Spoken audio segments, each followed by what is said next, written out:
এইগুলির জন্য আজকে আমাদেরকে এই অনুষ্ঠানে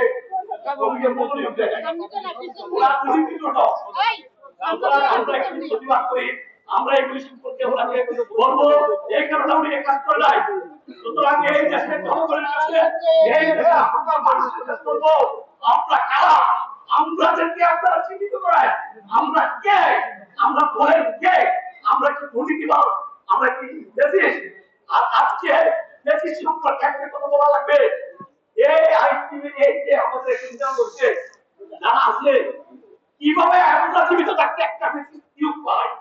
আপনার যদি বলেন আমি রাষ্ট্রমন্ত্রী হয়ে আসছি, কিসের ভালো সম্বোধন করেছেন আপনি, আপনার অধীনে কিভাবে চাকরি করে ফেলেছিলাম, আপনি বলেন জবাব দেন। মিস্টার কাদর সাহেব জবাব দেন, একজন বেশি আপনি বেশি আমার দলের ভাই বোনদের নেন, আমাকে বঞ্চিত করেন, আমি মেনে নিব, কিন্তু আমার দলের ভাই বোনদের না দিয়ে আমি বেশি দিবেন, এই সুযোগ আপনাকে দেওয়া হবে না। কাদর সাহেব আপনাকে এই মিটিং থেকে ক্ষমা করে দিচ্ছি, আপনি বেশি সুস্থ করেন।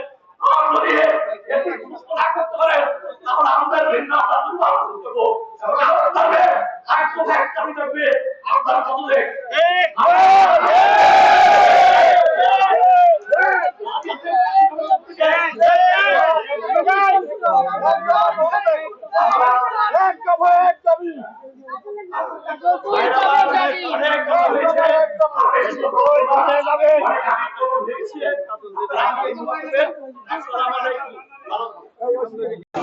এই রাজপথে অ্যাটর্নি জেনারেল অফিসের সামনে এসে দাঁড়িয়েছি এবং আপনাদের সামনে আমাদের দাবি দেওয়ার বক্তব্যগুলো নিয়ে দাঁড়িয়েছি, যেটি আজকে ন্যায্য সংগত হওয়ার পরেও আমাদের এই বিষয়ে মাননীয় attorney general barrister Ruhul Quddus Kader সাহেবের কতটুকু মন বলতে সেটা আমরা জানি না, কিন্তু আমরা কারোর মন বলার জন্য আসে না।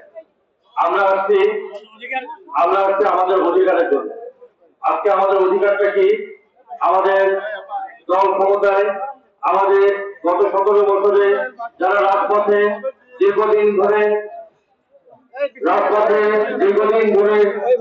সংগ্রামে আন্দোলনে ছিল, ফ্যাসিস্টবাদীদের বিরুদ্ধে রাজপথের থেকে রক্ত গড়িয়েছে, আজকে তাদেরকে অবমূল্যায়ন করার প্রতিবাদে আজকে আমরা রাজপথে দাঁড়িয়েছি। আমার নেতা জনাব তারেক রহমান একটি কথাই বলেন, ত্যাগীদের মূল্যায়ন হবেই,